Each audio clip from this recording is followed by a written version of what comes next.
आइए स्टूडेंट्स, अब हम आपको बताएंगे स्टैटिस्टिक्स के बारे में। और आप ये किताब देख सकते हैं, ये ठाकुर पब्लिकेशन की किताब है, छत्रपति साहू जी महाराज विश्वविद्यालय के बच्चों के लिए शैक्षिक सांख्यिकी की।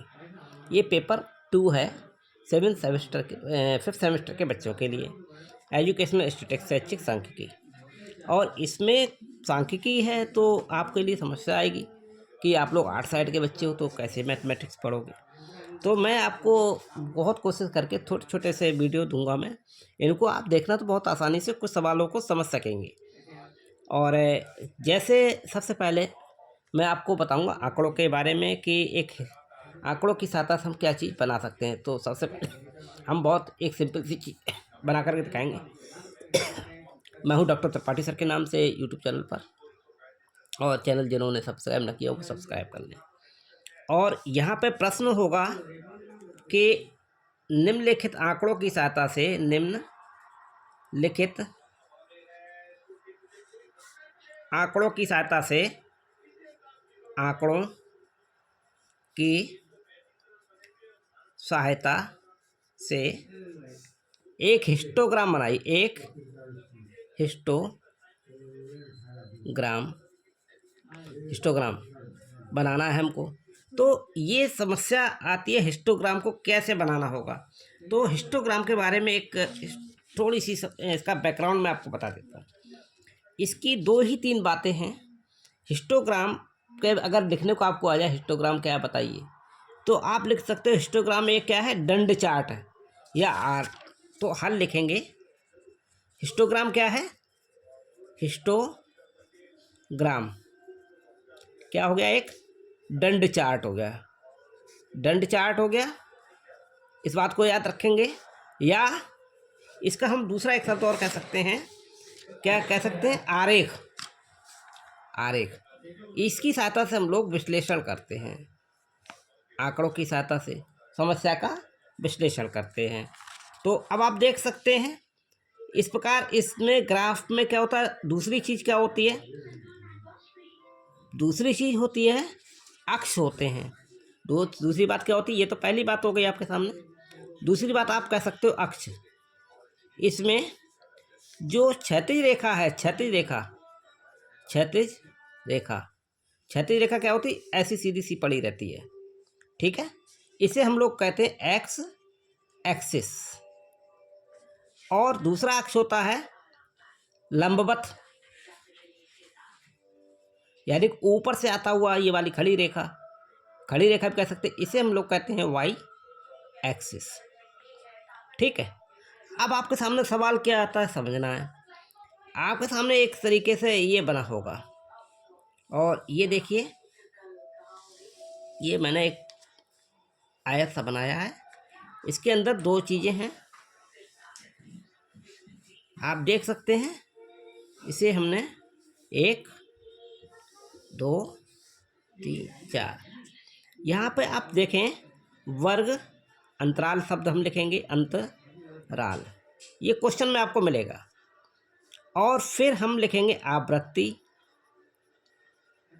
फिर वर्ग अंतराल लिख देंगे हम, क्योंकि पूरे पेज पर आसानी से आ सके तो इसे मतलब ज़्यादा बड़ा नहीं किया है।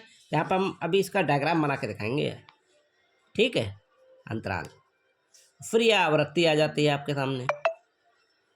यहाँ तक आपको कोई समस्या नहीं आएगी। अब हमको समझना क्या है, एक चीज़ और रखनी है कि वर्ग अंतराल कहाँ होता है, हमेशा क्षैतिज रेखा पर पाया जाएगा, और आवृत्ति कहाँ पाई जाएगी, लंबवत होगी, वाई एक्सिस पर होगी। यहाँ पर सवाल दे रखा है 5 से 10 के बीच में आवृत्ति कितनी है, 3 है।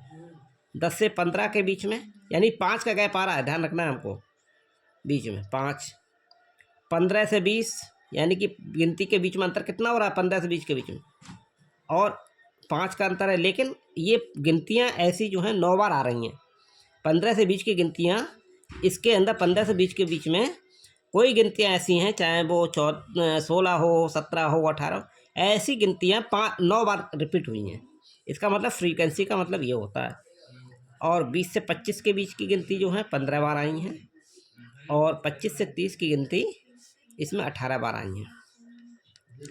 30 से 35 के अंतराल में 13 बार गिनती आई है, और 35 से 40 के बीच में 11 बार आई है।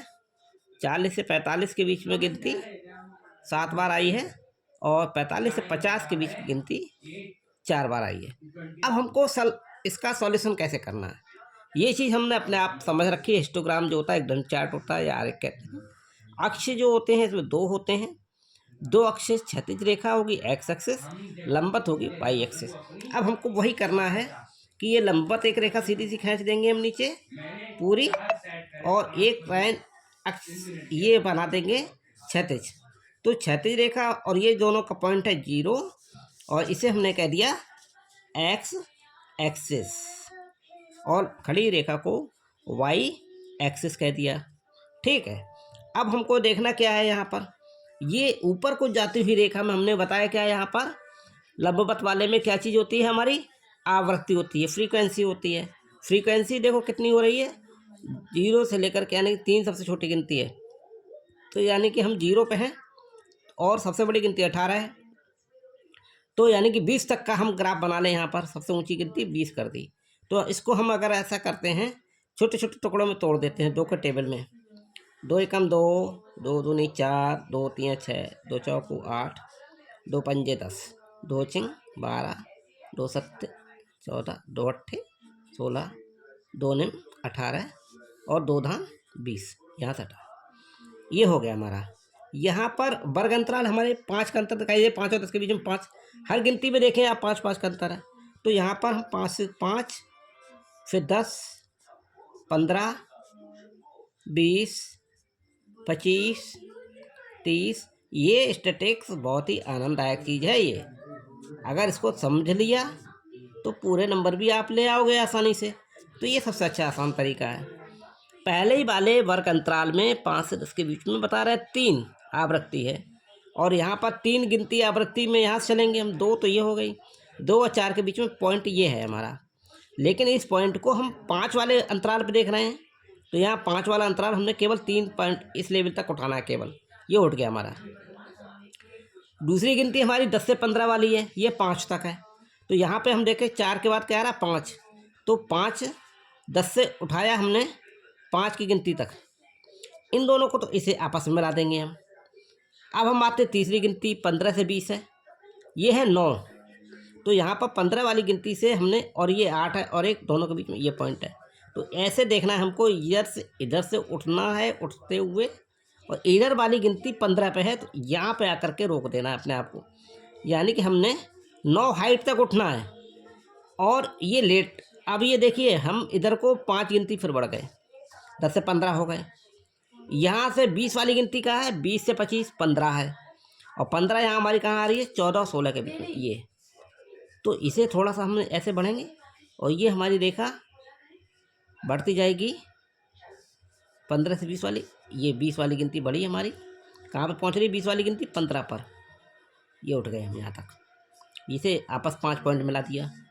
25 वाली गिनती 18 पे जा रही है, तो ऐसे उठते जाएंगे उठते जाएंगे उठते जाएंगे, 16 हो गया, 16 17 ये आ गया, 18 से थोड़ा कम, ये पॉइंट देख लिए ऐसे आ रहा है। इसे 5 पॉइंट इधर मिला दिया। अब तीसरी गिनती हमारी क्या है, 25 के बाद में 30 से 35 में देखो 13 है, 13 नीचे आ रहा है, ये यहाँ पे 14-12 के बीच में। तो ये हम ऐसे आए यहाँ पर, ये रोका, इसको ऐसे मिला दिया। 25 से 30 वाला हमारा हो गया, 25 से 30 18 है, 25 से 30 ये 18 हमारा बन चुका है। और ये पॉइंट हमारे यहाँ पर 30 से 35 के बीच का आ गया हमारा 13 हमारा ये आ रहा, 13 का इधर किया, और ये तरीके से ये बन गया हमारा 13 वाला। 35 से 40 यानी कि 40 वाला पॉइंट 11 तक उठाना हमको, ये 11 तक उठाया, थोड़ा सा नीचे ये हमारे से बढ़ गया ऊपर को, देखो ये वाला पॉइंट है यहाँ पे आकर के रुक गए, तो हमको यहाँ पर इसे रोक देना था। तो ये 11 वाला पॉइंट हो गया हमारा, ये वाला 13 पॉइंट हो गया, और ये हमारा जो है 18 पॉइंट हो गया है, और इसके पड़ोस में 15 पॉइंट हो गया, ये 9 पॉइंट हो गया, 5 पॉइंट हो गया, और 3 पॉइंट हो गया।